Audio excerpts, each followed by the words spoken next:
It's our starting. Hello, Internet. Hello, everyone. Hello, everybody. Hello. Okay, yes, we are live. Very good. So we will wait a little bit for people to come to check whether we have some technicals. But I think it's okay if I start already introducing ourselves. So hello everyone, I'm Marta. And together with Tomek, we are organizing online webinars from Interfaces. And we are more than welcome to welcome Nelson. Hello, Nelson. Hello, everybody. Nice to meet you. Meet you. Great. So before we start the official part, a little bit about Interfaces. So Interfaces is a student group, and we are organizing monthly online webinars regarding architecture. We are not only actually limited towards architecture topics, but we are open for art topics, design topics, and we already invited many popular architects from Poland, like Robert Konieczny, Robert Skitek, Owo Gromczewski, czy Aleksander Krajewski. But we are also open for other designers like Musk and other concept artists. And you can check us on grupieinterfaces.pl. And today we have a new guest. This time we are speaking in English. It's Nelson. Nelson is a Salvadorian from Central America, and he came to Germany when he was 18. So in Germany, or mostly in Frankfurt, he's well known for being an innovation expert, since he's having his innovation agency based in Frankfurt called WeSpark. You can see the logo on his t-shirt. And besides what is important, he was working in many fields like product development, engineering, or management and business. Crucial fact about his work experience is that he was chosen to be in a golden team in Lufthansa, where he was working in innovation department, so that's why he can be called innovation expert. As well, a very, very important fact about him is that during Corona times, during the pandemic, obviously the time it was very hard time for businesses. But he gathered 40 people online, and he created another startup called Karma Courier, which was solving or serving many solutions for people during pandemic. And a very, very crucial fact was that he was featured in Forbes, as well Economista and CTN. And here we are. Welcome, Nelson. I think I am giving you the mic. Thank you, Marta. Thank you, Thomas. Nice to see you here, guys. I'm super happy that you planned this today, and I will start sharing my screen. 1 second. I'm just some clicks away here. Oop. Oop. There we go. Here, now it should work, right? Yes. So today, what I have prepared for you is a little presentation called The Innovator's Mindset. It's gonna be quick, it's gonna be visual, but it's gonna be, straight to some suggestions and call to actions that I can tell you, yeah, do this, and believe me, things are gonna get really good. I just call it the innovator's mindset because I wanted to stay general, and I hope that I have some interesting examples for you. And I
WeSpark. Release your inner genius. Nice. I love checking out this video again and again. And why did I create this video? First of all, it's a metaphor. And there will be some assumptions that we made. The first is you imagine that somebody is putting a helmet on. And the first assumption that you make is, okay, maybe in the future, it is okay to say or accept that there might be devices, there might be a device that can make us innovative, right? When you do this assumption, when you think that's, I don't know, possible, maybe in the year 3020, then you have to understand that you're also making the assumption without thinking that people are the core of innovation. Because why don't you put this innovation helmet on your innovation strategy plans printed? Why don't you put it on some processes? Why don't you put it on top of your of some pieces of money, right? It doesn't make any sense because you cannot innovate any of those. You can only make people feel innovative. Therefore, a helmet is really nice for the description. And what it actually helps me to teach to other people is that innovation is a mindset. All right, so forget any definition that you know about innovation. For us, during the coming minutes, innovation is going to be always a topic of mindset. And that means that if we're talking as individuals mindset, if you take a lot of individuals and put them in a single institution, in a single company, innovation becomes a topic of culture. And again, so it's not about a helmet. Innovation is not about resources, about metrics, about methods. All of these things do matter. But at the very end, innovation is about people, right? So people-centric innovation is the way to go. And today, I want to show you how this displays when you create something for people, but you quite get to be innovative. And yeah, it's a use case about virtual reality architecture. I checked before the definition of architecture, and it says that it kind of embodies or it sums up the action of not only like having the first sketches and designs and constructing structures, but it actually covers the whole thing, like from the very beginning till the very end. And just around 1 month ago, I attended to my first virtual conference. Okay, so what is a virtual conference, you will say? Well, that's exactly what you can see in the background. This is my virtual avatar, not the one that I used to enter this. It was quite limited. But when you see it, it looks like a conference room, right? It looks like a conference room as we know it. And why it is important to have human-centric design, human-centric innovation, and always think about people first. People are the ones that are innovated. We create products, services, and everything for people, right? If you would like to attend to this conference in real world, and it's a conference that you really want, where would you like to sit? And let's say that your most important influencer, the one that you check every single video, is going to talk today. Where would you like to sit? Probably in the first row or in the second row, but in the center, in the front.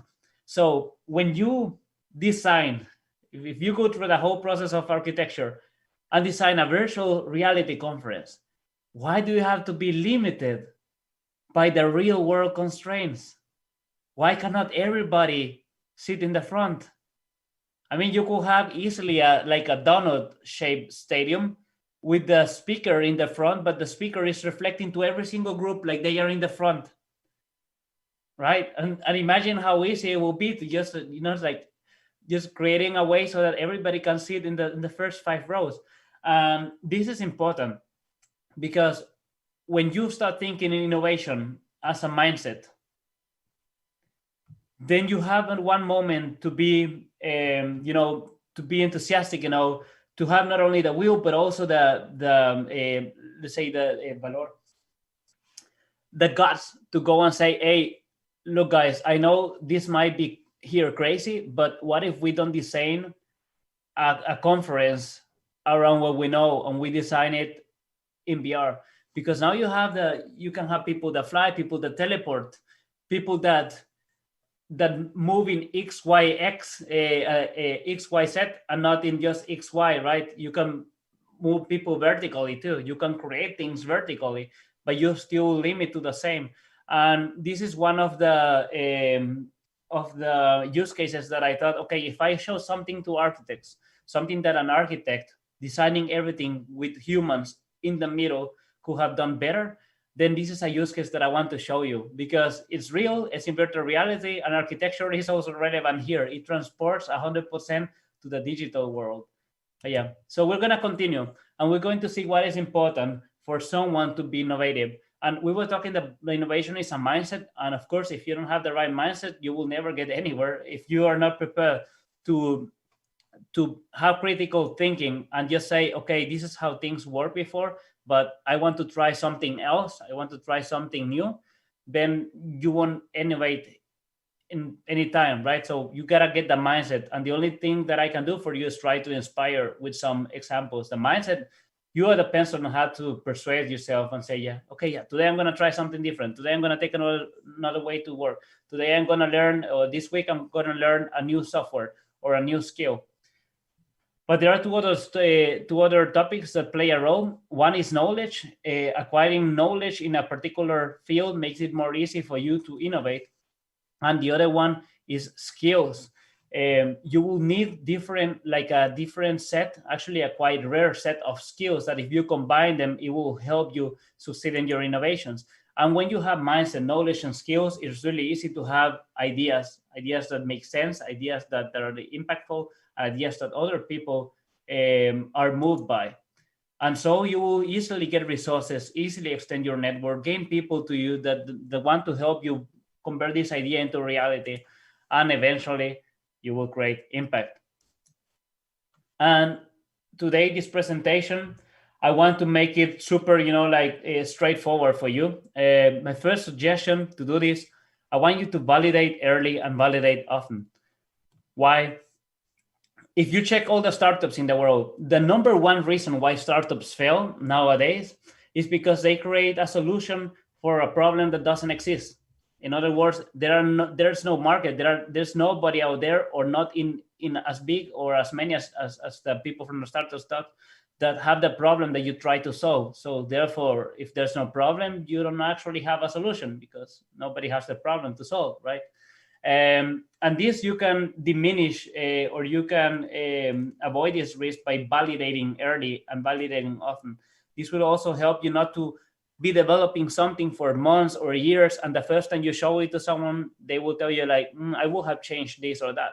And maybe this one or two structural changes. Imagine you have your city built, you have your complete structure built, and somebody has a super structural change that you want, that you need to modify in the first floor of your building.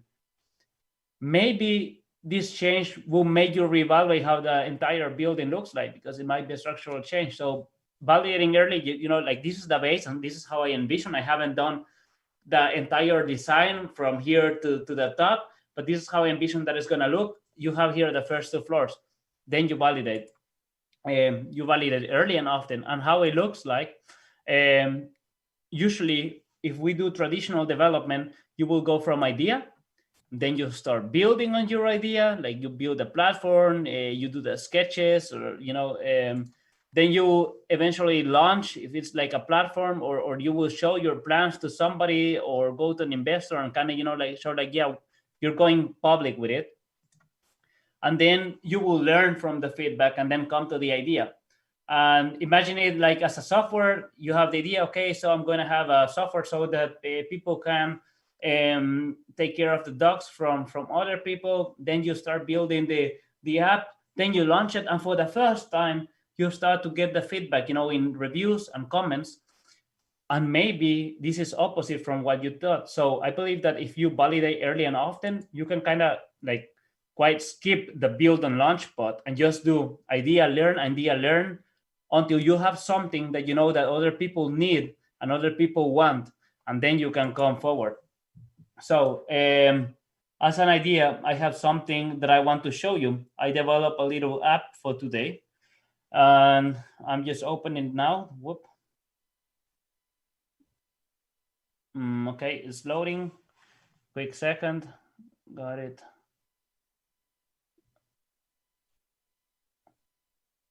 All right. Okay, here it's open. It's called the Happy app. Thomas, I'm gonna stop sharing and continue sharing again so that everybody can see. So this is my app. It's called the Happy app. Important is you can keep your contact with the loved ones. I will press on next. It says you can take care of yourself, or press on next. You can free your mind from stress, continue. And this is the first setup from my app. It's the initial setup. So it asked me to choose some categories that I care about. Okay, I care about staying in touch with people I appreciate or love, stay in shape, be more creative. Okay, nice. Those are the ones that I mark. Continue. How much time do I have today? Today I have, let's say, 80 minutes to invest in these things. So now I have here 3 different tasks that I can accomplish. The first one says, call someone you care about. I'm going to open it. And it's going to tell me something like a plan on what I can do, think about someone that I would like to talk and haven't talked in some weeks. And then, like ask this person over a text to call, blah, blah, blah. Let's say that I already did this, done. I have marked it, wait, I'm just going to continue with the other ones, go for a walk or run outdoors or indoors, and just get something you like from nature. So I have done them already. And when I do them, it's like, okay, congratulations, see you tomorrow. I just finished. This is my Happy app. And the thing is, if you can notice, it's actually loading online. I haven't developed this app. And I'm going to go back to the presentation now. You should be able to see. Give me the thumbs up, Thomas, if you see again. Perfect. I haven't developed this app. This app is just a series of pictures that I use a little app called InVision to show on display. It's a prototype. To have an idea, it took me less than 90 minutes to create this little app, just to show you guys today that you can have something that looks real and you can already get feedback. Somebody will tell me, okay, Nelson, well, I liked it. There's a big but. My time setup is not always like 20 minutes, 45 minutes, or 80 minutes a day. For me, sometimes I only have 15 minutes. Other days, I would like to spend an hour. I mean, an hour here is so good. I don't have an hour here to choose. I have it in 45 minutes or 80. So maybe I would like to have a slide, or I would like to have a selection that I can select the time that I want, maybe input it. And then you can get really good feedback before you start, developing something already. As of today, I have tried some virtual reality softwares that I'm not allowed to show you for now, but they will soon go completely public with this, where you could completely design a building first and just export this 3D thing. Like you will take your controllers and you're just like building it, rotating, making big, and it feels so right. Then you just export this project, put it into CAD. You make it everything clean. You put the entire structure inside. You bring it to a CAT, work with the civil engineer. Congratulations, you see if your thing will stand. I mean, it's more complicated than that, but at least it gives you an idea at the very beginning, right? And here comes to my next suggestion. Visualize everything that you work on. Why? I'm going to explain visualization. I'm going to take off the volume of this one. So first, we have this called visual facilitation. I did it inside of virtual reality because that's a topic that I pretty much care about and I love. And there are skills that you can learn out there, like visual facilitation. It looks like on the left. It's a systematic approach in which you will learn how to use, like simple drawings, like triangles and squares that everybody can know. And if you put them together, like you can see in the right, you can super quickly create images that other people understand. And why this works, and now you can be checking the video on the right and a little post-it, is because ideation is way easier when you visualize. The results or the end results are better. You have shorter meetings. And the most important part is because you have less misunderstandings. How I explain that to others is I tell them super quickly, if you visualize, it's super easy for others to understand what you see. As an example, and think all of you with me. Okay, we'll stop the video. Okay, think all of you with me. If I tell you that I'm producing a product, my product is for moving forward. That's the final goal. Number 3, final goal is moving forward. And I know it has some features. It has 2 wheels. It has 2 wheels and 1 handlebar, one like handle. How does the product look like? Okay, is it a scooter? Is it a motorcycle or an e-bike or just a normal bicycle? what is it, right? And if I would have visualized and just show you, okay, I have an idea, a product, it should look something like this, right? Maybe I will just stop to share really quickly, and I will reshare again. Sorry, Thomas, I'm making you switch the scenes, but this is the product now, right? It has two wheels, it has a handlebar, and moves you forward. Is this what you were thinking about? Like, I don't know, some sort of segue? Right? You possibly were thinking about something else. Maybe you were thinking about another product that brings you forward that I wasn't thinking about. So you see, with words, it's extremely easy, and I'm gonna go back to the presentation. With words, it's extremely easy to go separate ways and to have super big communication gaps. So when you visualize in your work all the time since the very beginning, then it's super easy, not only to convince others, but to think about the same thing. And there's this theory, you call it like a spatial brain. When you're visualizing and everybody's saying the same thing, then you can quickly argument that everybody's sharing like a common brain, right? Like everybody's seeing the same, and the chances of interpretation are smaller. And this, you also have to think that you can visualize not only by drawing, but also by building and sketching some things. Just go to your local store and buy a lot of different things for $50, and you can already do some really quickly early prototyping to have some ideas and present your ideas better if drawing is not your thing. And if you combine both drawing and building little prototypes, this is how it looks. So this is, you saw the innovation helmet before. It started as a sketch, as you can see on the left. And then I built a little version that it became a prototype, right?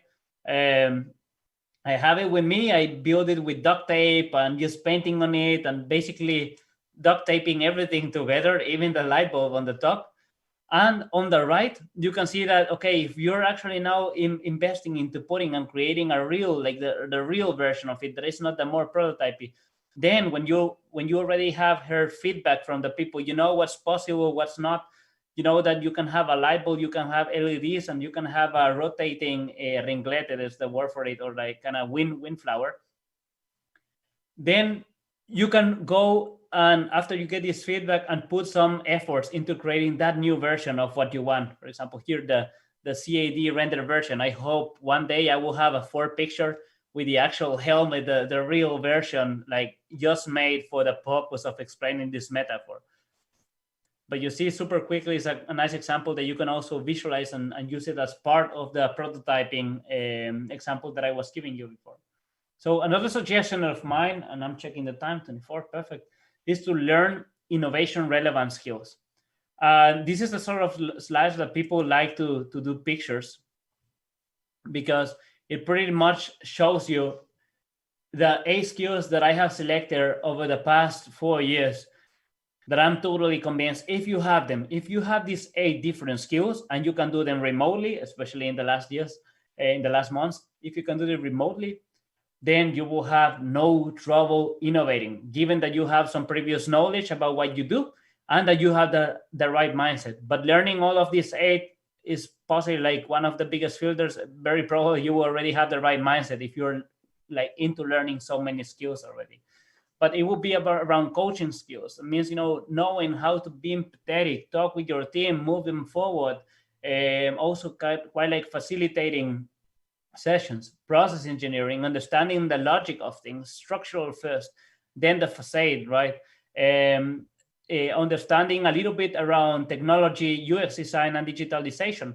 What sort of platforms do we have out there that could help my work be more easily done, or so that I can visualize the results way better and way more exact before I put a lot of effort into creating it. Innovation methods on the bottom right. The innovation methods are systematic ways in which you will bring someone from a challenge to a valuable idea, and even more sometimes to prototype and testing. And why they work is because since they are systematic and they democratize the process, then you will have not a lot of discussions, and you will move forward without the need of a lot of creativity, because the way it just makes things logical at some point, and you don't rely on creativity so much and having to think from zero on, okay, let's create this building, and you have to create it right away, and maybe you're just thinking about the most square building ever.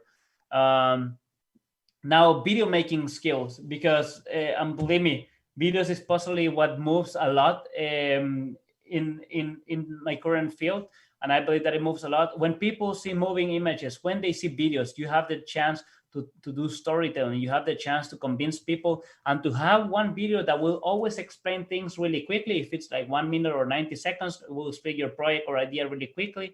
It will be concise, always using the exact same words in the exact same timing. And third, you can share it again and again and again and again, and you don't get tired. You can share your video with 100,000 people with the same effort as sharing it for one, once you have made it. Then business modeling, because everything in this world is attached to money. And even if you have an NGO, you need to check that it can run as a business, or that it can sustain itself. So you have to be wise in the process that you decide for how you will construct your projects. And this you have to evaluate at the very beginning. Maybe it's in the core of your project that is self-sustainable. Maybe it's, I don't know, the whole architecture is surrounding and based on the fact that it's going to produce, I don't know, cleaner air, energy, or another added value that you could in some way compensate or sell, and think, okay, that's how my business model is going to work. Then you have presentation and persuasion skills, which is all about convincing others and win them over for your cause. And a last visual facilitation, which we just saw. So I told you, everything is important, but if you forget the mindset, you will go nowhere. Mindset is on top of all of that. And so that you have a little spark, a little idea about what knowledge is, because I mentioned knowledge before. This is what knowledge looks like. These are the mega trends that are going on outside. Demographic change, like the percentage of people being older, on the third age always growing, or the silver age, they call it. Then sustainability, the industry 4.0, the connected world, the virtual experiences, artificial intelligence, transhumanism, or how we are starting to change our DNA to do other stuff. I know that's one that scares me quite and also intrigues me. Urbanization, which is extremely important for you when you start getting like higher densities of people living in the same spaces, and you can design them in a way that they don't feel so crowded. The attention economy, the era of the data, personalization, and future of work. So these are some of the mega trends, and you don't have to know all of them. The same with the skills. If you know 3 or 4 really good, believe me, you will have no trouble ever succeeding in your projects, winning other people over, finding a new job if you need so, or even better, starting your own project. We're gonna move forward to this little slide. This is another slide that people like to take a little like screenshot or picture from. So these are my sources. When people ask me, Nelson, how come you are so innovative? And I'm like, well, I'm exactly like you. The only difference is I watch these things every day. So the first is a YouTube channel called In a Nutshell. And they basically do summary videos about big mega trends, about big trends going on in the world. And they argument with facts. I really like them. The second one is called brilliant.org. Brilliant.org. Just look for Brilliant on Google. I hope you're not buying diamonds or something. But brilliant.org is going to show you how to learn physics, math, programming, most, different types of sciences you will find there. And it's super interesting because they take really complex problems and then just teach them to you in really bite-sized pieces. It's so small, so easy, every exercise, and then you're learning a topic. As an example, if you want to learn artificial intelligence, then it's going to show you how a machine learns and sees things first. And then you will be solving problems as a computer has to solve them, so that you get this basic concept idea, this abstract idea of how computers work together. Then LTT, or Linux Tech Tips, or Tech Quickie, maybe the second one is more important. They are both YouTube channels that will show you about new updates in technology, especially end consumer technologies. And I watch them every single Monday, Wednesday, and Friday. I haven't skipped a single video in over 3 years. Then you have Skillshare, which is a page where you just like go and check whichever skill you want to look. If you want to learn how to draw better, faster, go to Skillshare. You have Reddit, that is a forum. Every time that once you have some knowledge about a topic, you will usually run into some troubles. Let's imagine that you're trying to do some simulations, some structural simulations about how you're building or structure and its area and gets affected by wind and temperature and time. And then you want to simulate this, but you're having a really specific trouble with your platform or with your software. It always gives you a mistake. So you go there, you look for a Reddit, for a forum just about this specific platform and ask. And usually people here are experts in what they do. If you want to learn about cupcakes, you will find a forum, just people talking about cupcakes. If you want to learn about a specific virtual reality headset, believe me, there's going to be a forum about people just discussing things, people just discussing a single version of a programming language. It's really good, but you need to come with some knowledge first, because once you join, people assume that you also quite know something. Then you have TED Talks, which are really interesting talks and quite summarize a lot of really important talks.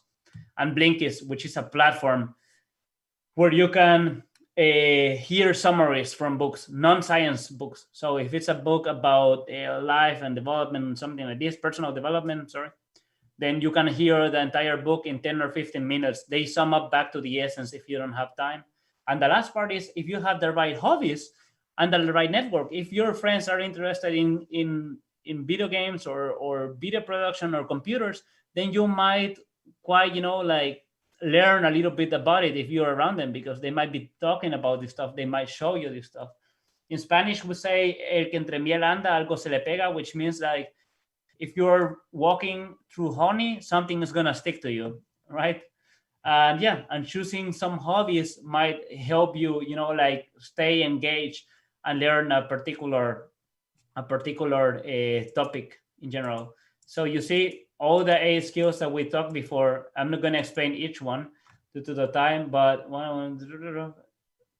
okay, we have them all. 8, yes. All of them, these are the right platforms where I would suggest you to go. So if you can screenshot that, or if you want to, I'm going to give you 5 seconds, 4 and 3, 2, and we're moving on. So one important thing about learning the right skills is there's this thing called the Dunning-Kruger effect. Learning takes time. That's what it says. So usually people gain trust when they have almost, like here you have the trust, how confident you are, and below you have the skills and experience. And what it says is when you learn something, let's say like you watch a YouTube video about blockchain or about cryptocurrencies, a 10-minute YouTube video. It's very common to, after that, you will listen and meet people that they talk like they know this topic, like they were born and they develop cryptocurrencies, and they maybe only watch a video or something. Maybe they have been exposed to the topic for less than an hour in their entire lives. But this is what I call the parrot. They don't know anything about the topic, and they gain so much confidence that they are quickly open to talk about it like they are experts. If you keep talking more, if you keep learning more and more, maybe you will come to this phase where you're like, oh, okay, now I notice that I actually know around 5% of this topic, and the other 95% I don't know about. So I actually know way less than what I thought that I do, because now I have put some time into it. And number 3 is like, if you keep learning and learning, one day you might be a guru. And what I do is I have this rule called the 540. Thing is, I try to learn something new at least 5 minutes a day, and I already know what I want to do. Let's say that I want to learn piano, right? If I learn 5 minutes a day piano, it's more easy that I will stick to the plan. If I say I'm going to learn piano 1 hour every day, it hears like it's possible. But believe me, after the first or second week, it might be a really big stress because it's 1 entire hour. But if you only do 5 minutes and no more, and that's the minimal, 5 minutes is better than 0. Because what happens is if you do 1 hour, is okay, 1 hour the first day, 1 hour the second day, 1 hour the third day. Thursday I had a little party with some friends, so yeah. Friday was quite hangover, so no piano. Saturday I played piano, it was 1 hour. Okay, I did it. Sunday is Sunday, so I don't play piano. Monday I forgot. Tuesday I forgot, Wednesday I did, and then I forgot 1 week, I forgot 2 weeks. So it's better if you try doing 5, and that until you reach at least 40 hours. I believe that if you reach 40 hours, you will at least have reached the little monkey, and you are okay to start talking about a topic that you have invested 40 hours in learning about, because you will not, nobody's going to shame you for saying something completely out of, of the scope. And why 5 minutes? Because sometimes if you say like, I'm going to learn 5 minutes, and maybe it takes you a good 2 minutes to sit in front of the piano and everything, maybe you will do 10 because, okay, I took 2 minutes for 5 minutes of something. It's quite a high investment, right? So maybe you will play 10 minutes or 15 minutes. And believe me, that's better than trying to do it 1 hour all the time. Unless you can really do it, then go for it. But this works. And we're almost approaching to the end. My suggestion is to go and find and follow your cause. So what does it mean with a cause? When I created my company, WeSpark, I created a corpus as a sort of ecosystem. I said, okay, we focus on 3 things. We do impactful and ethical projects only for our customers, because if we work on projects that don't have any chance of having big impact, then what is going to be the reputation for the company later? I want to work on the cool stuff. That's how I thought about it. On the left, you have we want to contribute to innovation research and create new innovation methods to share and continue developing it. And the third is we want to educate people in innovation.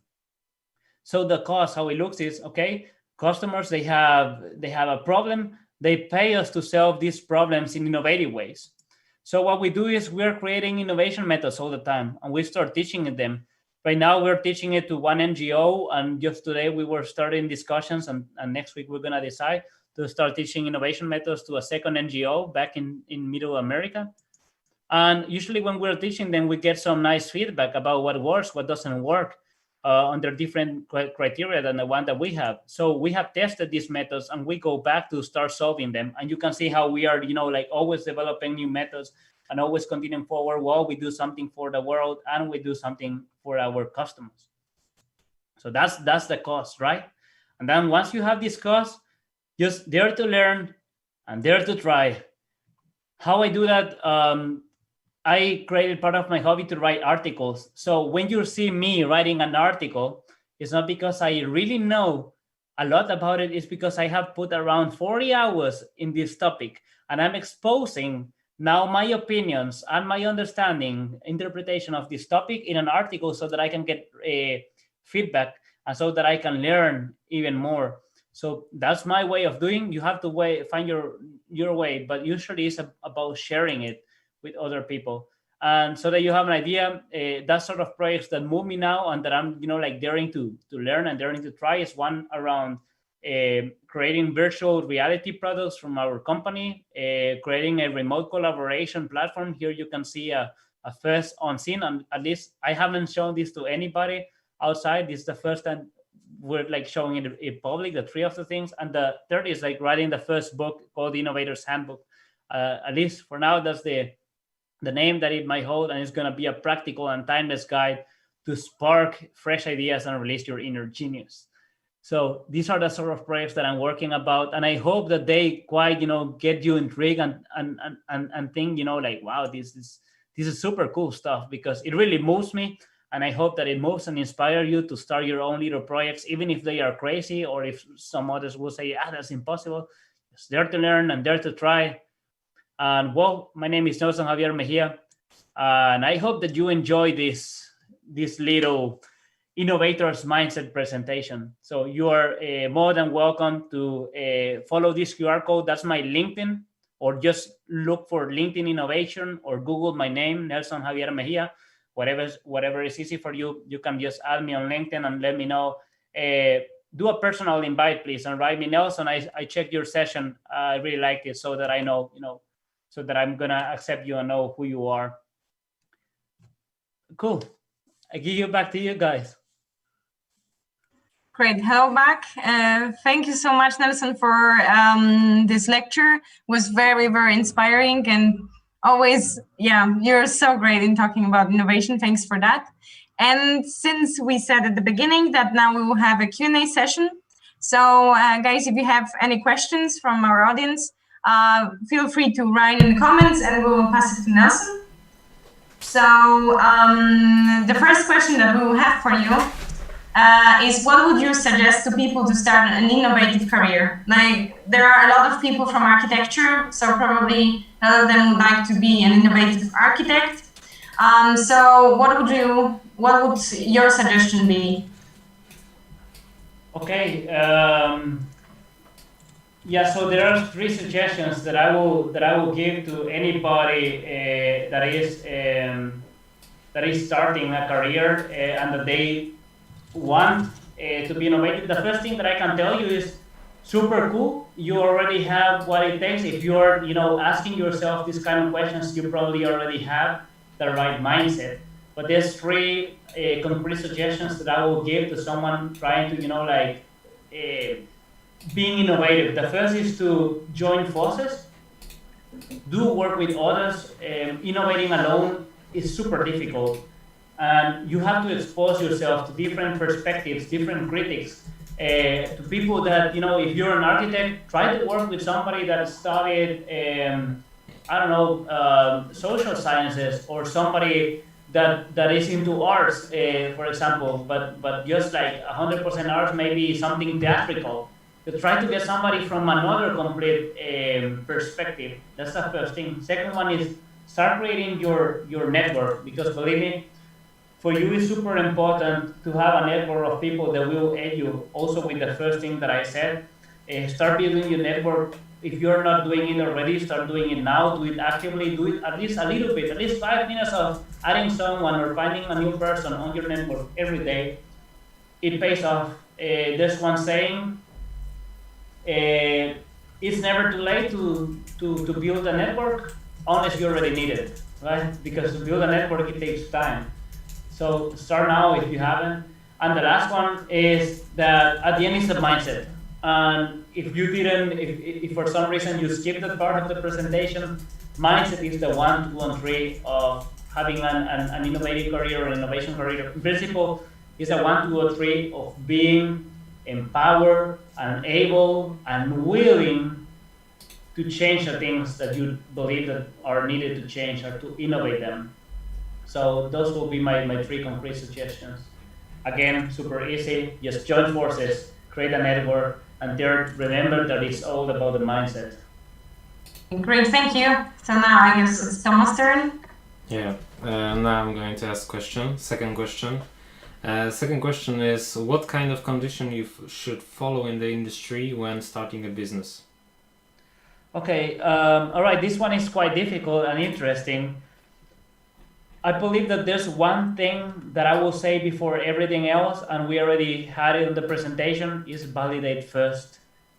Validate with everyone. If you want to develop an app or something like this, discuss it with your grandmother, the people that you will think, okay, maybe they cannot give me really good feedback. If your grandma gets it, she doesn't have to get the app. She has to get the reason why it exists. And yeah, you will get really a lot of valuable feedback. Especially, there will be some feedback, you will know sometimes you get feedback that is not quite straight to the point. Other times you get feedback you think that it's not so important, but after reconsidering, you will understand why it is. So always try to do that, but especially always do like a little source analysis, kind of think, okay, why this sort of feedback that I'm getting from this person might be more or less interesting for me, and then work on that. Just don't keep it in your head. Convert it into actions. Thanks for that. So another question is, name 3 top suggestions for the innovative project, company, startup, or product. Sorry, can you repeat the question again? Yeah, sure. So I ask whether you can name or say 3 top suggestions for like the innovative product, project, startup, company, like to start something like this. Okay, something that is a little bit different from, quite similar to the other question, but yeah, I will say first is to look into something that you are not happy with. I believe that's the way how I started mine. I look into the innovation market and all these more like innovation consultants, and I say innovation consultants because they were quite more like strategy consultants that were sent for some days to Berlin to get a certifications, come back to the city, to Frankfurt, and they said, I'm an innovator. You know, and you see that in their profiles that they do digital transformation, but they don't program or anything. That they talk about entrepreneurship, but they never started their own company. You know, that they talk about being visionaries, but they share no visions. So the first thing is find something that gets your blood into boil, something that thinks you like, this gets me angry. I'm highly dissatisfied. And then check into ways of solving it at the very beginning. And this is the second point. Just try to think super broad. Even if some things might seem impossible at the beginning, try to not kill them too quickly, because they might be possible. You just don't know at this moment how. And the third one is that when you're working on them and whatever, never forget the why, the reason why you're doing this. If you have a cause, if there's a real problem that you're solving in this world that goes way beyond just making money, it's gonna be way easier for you to convince others to your cause. And it's gonna be way easier to wake up every morning and say, wow, today I'm gonna make the difference again, like yesterday, like today, and like tomorrow.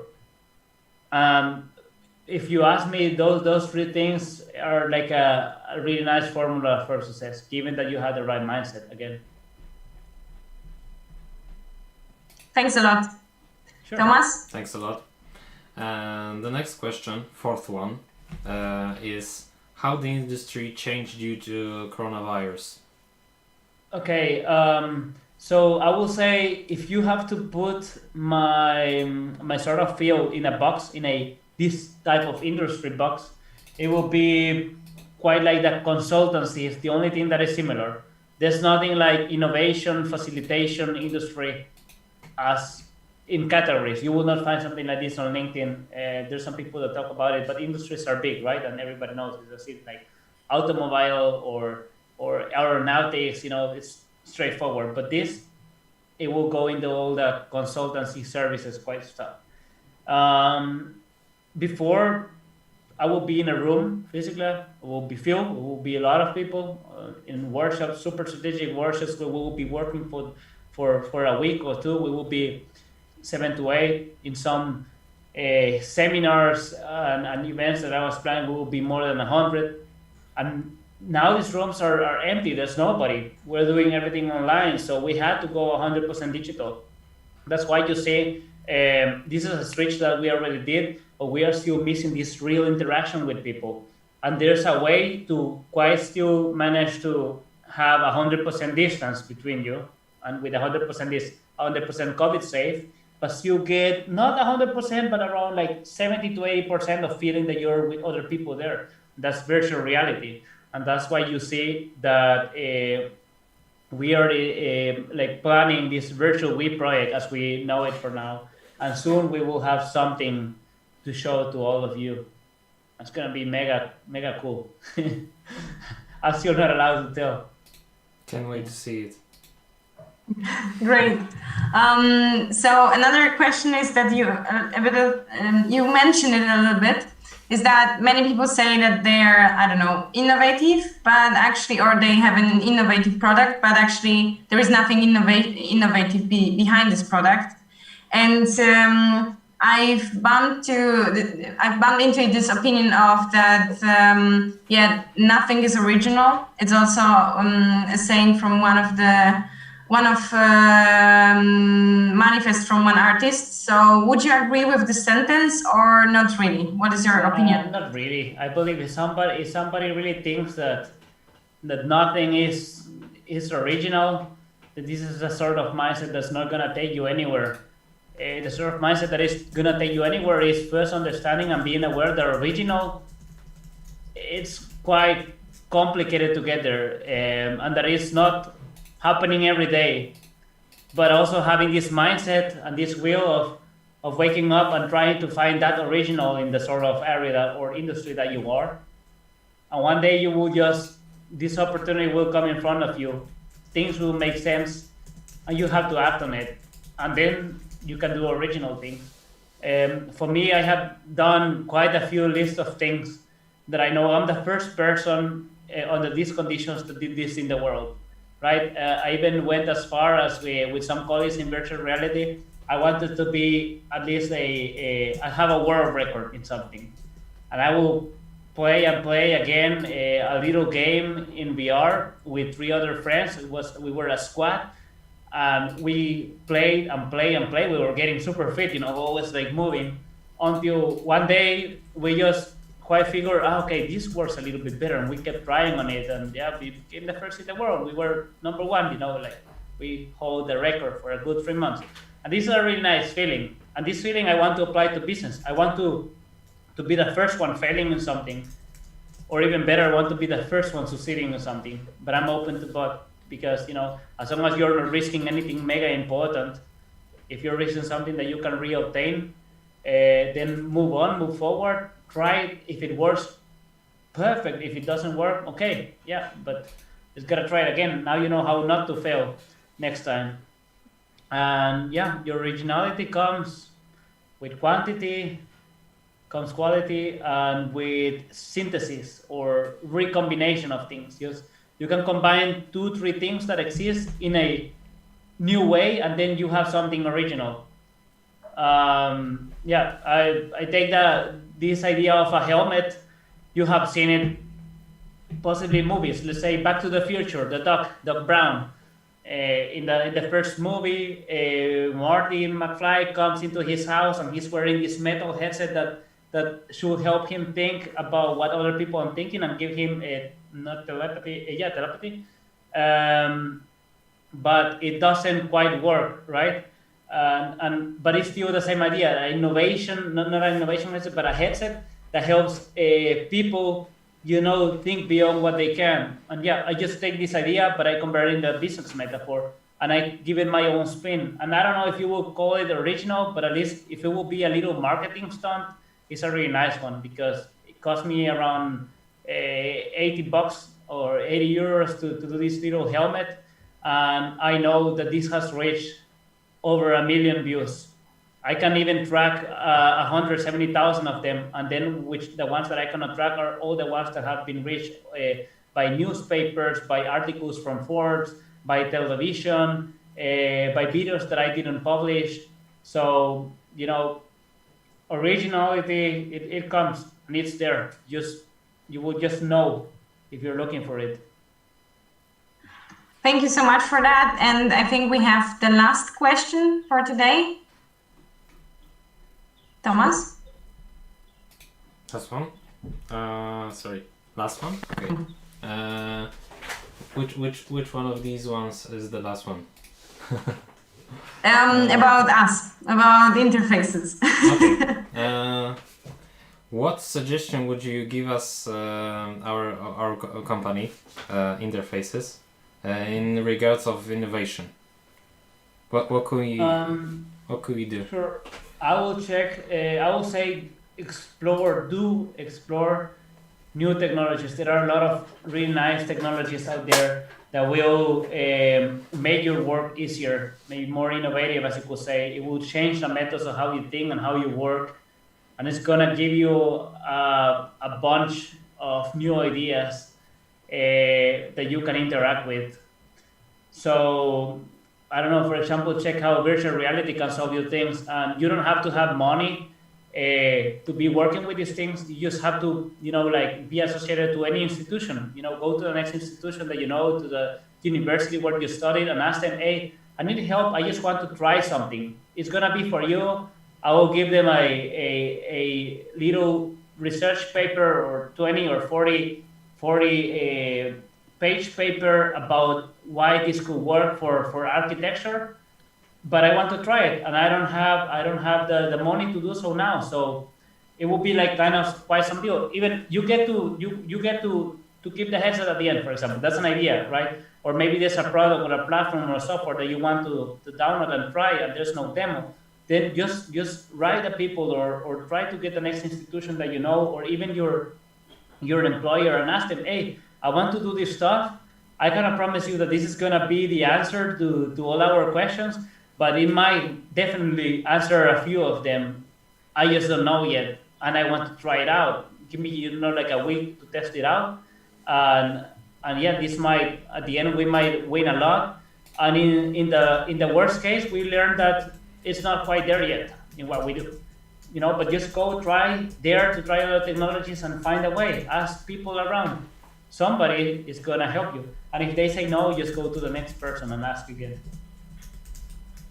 Okay, thank you. So, Thomas, next online webinar should be in virtual reality. Yes. Thank you. Okay, Thanks for the idea. So we are coming to the end of this online webinar. It was a really great pleasure to have you here, Nelson. Thank you so much for this lecture. And I hope that we pass this innovation mindset to our audience. And yeah, thank you so much. I really appreciate that you wanted to join us today. And thank you, Tomek, for organizing the technical stuff by live streaming everywhere. Yeah, so I think that's it. Thomas, do you have anything to add? See you guys. Yep.